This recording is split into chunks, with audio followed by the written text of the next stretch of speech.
Selamat datang di Baca Novel Channel. Jangan lupa like, komen dan subscribe agar tidak ketinggalan update terbaru dari kami. Terima kasih. Kali ini, kita akan melanjutkan cerita yang menarik dari sebuah novel yang berjudul Naga Bumi Penakluk Langit. Selamat mendengarkan. Bab 25. Chen Baoli yang mendengar sebagian dari percakapan itu mendekat dari tempatnya berdiri. Deskripsikan lagi, katanya pada Wu Chen. Bagian yang paling luar dari lingkaran-lingkaran itu. Apa yang ada di sana? Wu Chen melihat lebih seksama. Bagian paling luar dari diagram besar itu berbeda dari lingkaran-lingkaran di dalam, garisnya lebih tebal, simbolnya lebih besar, dan ada sesuatu di sana yang terasa lebih final, seperti kesimpulan yang menunggu di ujung argumen panjang. Ada simbol yang berbeda dari semuanya, kata Wu Chen. Di 4 titik, atas, bawah, kiri, kanan. Masing-masing berbeda bentuknya, tapi ada sesuatu yang sama di keempatnya. Semacam komponen dasar yang diulang dengan variasi. 4 arah, gumam Chen Baoli.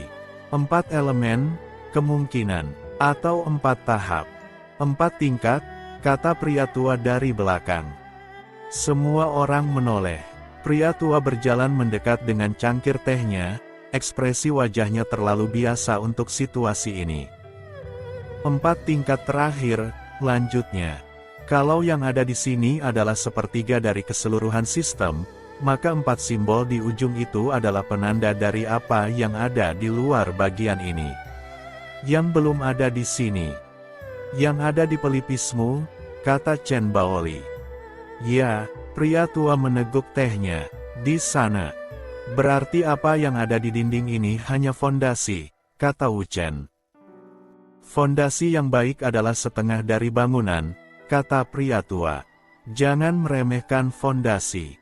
Aku tidak meremehkan, aku hanya ingin tahu seberapa tinggi bangunannya.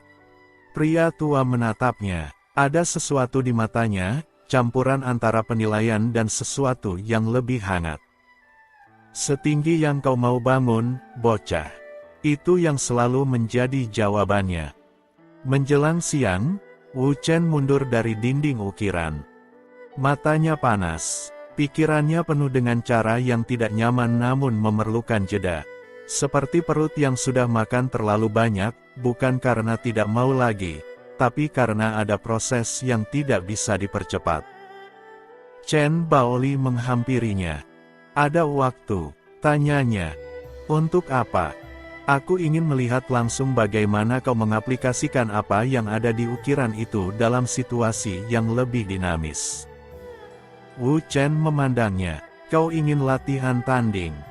Aku ingin menguji sesuatu, koreksi Chen Baoli. Ada bedanya.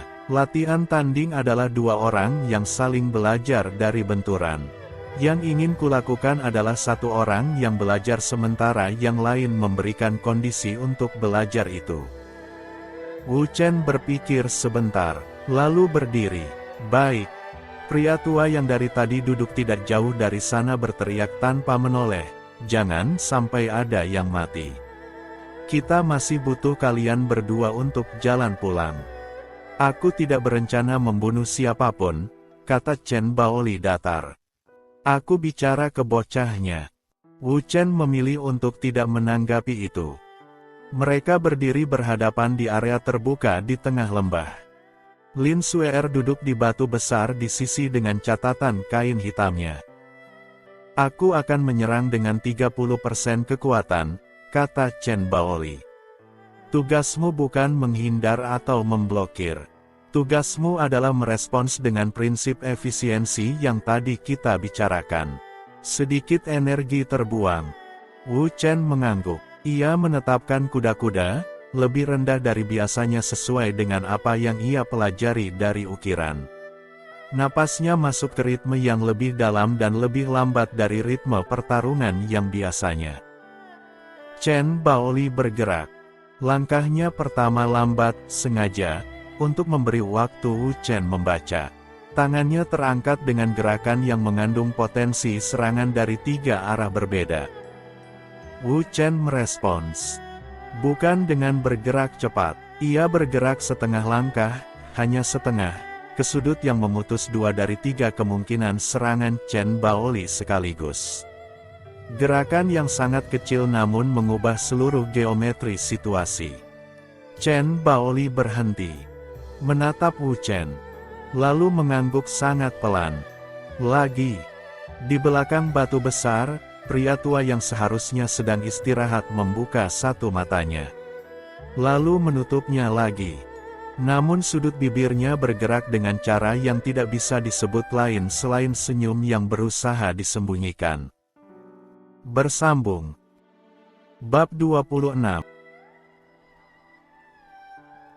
Mereka melanjutkan selama hampir 1 jam. Chen Baoli tidak pernah benar-benar menyerang, setiap gerakannya lebih mendekati pertanyaan yang diajukan dalam bahasa tubuh. Dan Wu Chen menjawab setiap pertanyaan itu bukan dengan jawaban yang pernah ia latih sebelumnya, melainkan dengan jawaban yang ia temukan dari prinsip yang ia pelajari di ukiran. Hasilnya tidak sempurna. Ada momen di mana respons Wu Chen terlambat setengah hitungan. Ada gerakan yang masih membuang energi lebih dari perlu. Ada satu momen di mana ia kehilangan keseimbangan sebentar karena merespons dari sudut yang tidak ideal. Namun ada juga momen-momen yang berbeda. Momen di mana semuanya terhubung, napas, berat tubuh, sudut gerakan, titik sentuh, dan menghasilkan sesuatu yang terasa seperti menyelesaikan kalimat dengan kata yang tepat. Bukan keindahan yang dibuat-buat, hanya kebenaran yang menemukan tempatnya. Di momen-momen itu, Chen Baoli berhenti sejenak. Tidak mengomentari, hanya menatap dengan ekspresi yang lebih banyak berbicara dari kata-kata. Lin Suer sudah lama berhenti mencatat. Ia hanya menonton dengan dagu bertumpu di tangan dan ekspresi yang sulit diidentifikasi, campuran antara analisis dan sesuatu yang lebih personal yang tidak ia beri nama. Ketika mereka berhenti, Wu Chen duduk di tanah dan mengatur napas. Keringatnya tidak sebanyak biasanya setelah sesi yang sama panjangnya. "Kau menyadarinya?" kata Chen Baoli. "Keringat? Ya, efisiensi bukan hanya soal gerakan yang lebih baik, tapi juga soal konsumsi energi yang lebih hemat. Dalam pertarungan panjang, perbedaan itu bisa berarti perbedaan antara menang dan kalah. Tapi kekuatan setiap seranganku menurun," kata Wu Chen. "Beberapa momen tadi terasa lebih ringan dari yang seharusnya. Karena kau masih berpikir, keras dan efisien, sebagai 2 hal yang harus dipilih salah satunya," kata Chen Baoli. Padahal efisiensi yang benar justru menghasilkan kekuatan yang lebih besar dari kekuatan penuh yang boros. Karena tidak ada yang terbuang. Wu Chen merenungkan itu. Seperti air yang mengalir lewat pipa sempit lebih kuat tekanannya daripada air yang menggenang. Perumpamaan yang tidak sempurna tapi cukup mendekati. "Aku belum pernah melihat pipa." "Aku juga." Chen Baoli berdiri. "Tapi aku pernah mendengar orang yang pernah melihatnya bercerita tentang itu." Wu Chen hampir tersenyum. "Dari mana perumpamaan itu?" "Dari seseorang yang terlalu sering membuat perumpamaan aneh tentang hal-hal yang tidak banyak orang pahami." "Terdengar seperti guruku." "Ya," kata Chen Baoli pelan. "Terdengar seperti gurumu." Sore hari membawa angin yang lebih kencang masuk ke lembah. Wu Chen duduk di tepi lembah yang menghadap ke barat, memandangi horizon yang terhalang lereng namun bisa dirasakan keberadaannya dari angin yang datang dari sana. Lin Suer duduk di sebelahnya.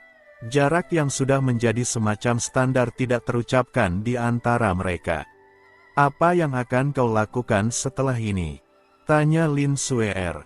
"Kembali ke Kota Kuning. Ada hal yang perlu diselesaikan di sana."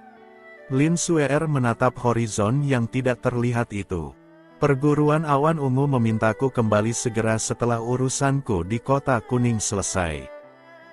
Urusanmu sudah selesai. Hampir. Ia berhenti sebentar. Sebenarnya sudah selesai 2 hari sebelum kita meninggalkan kota. Tapi aku memilih untuk tidak segera pergi. Wu Chen melirik ke arahnya. Ia tidak bertanya kenapa. Namun dari cara Lin Suer berbicara, ia cukup tahu bahwa jawabannya sudah ada dalam kalimat yang sudah diucapkan. Kau sudah menduga sesuatu tentang guruku sejak sebelum dinding ukiran ini, kata Wu Chen. Dari cara kau memperhatikannya, Lin Suer tidak menyanggah. Perguruan awan ungu menyimpan catatan tentang orang-orang yang pernah meninggalkan jejak besar dalam dunia persilatan. Namanya ada di sana, tapi catatannya tidak lengkap, karena orang yang dicatat itu tidak pernah membiarkan dirinya dicatat dengan baik. Dia memang tidak suka dicatat, kata Wu Chen. Terbukti. Ada sesuatu yang mendekati rasa humor di sudut bibir Lin Suer. Yang membingungkan perguruan kami adalah catatan itu menunjukkan bahwa orang ini sudah sangat tua, seharusnya sudah tidak ada lagi. Namun tidak ada catatan tentang kematiannya. Karena dia tidak mati.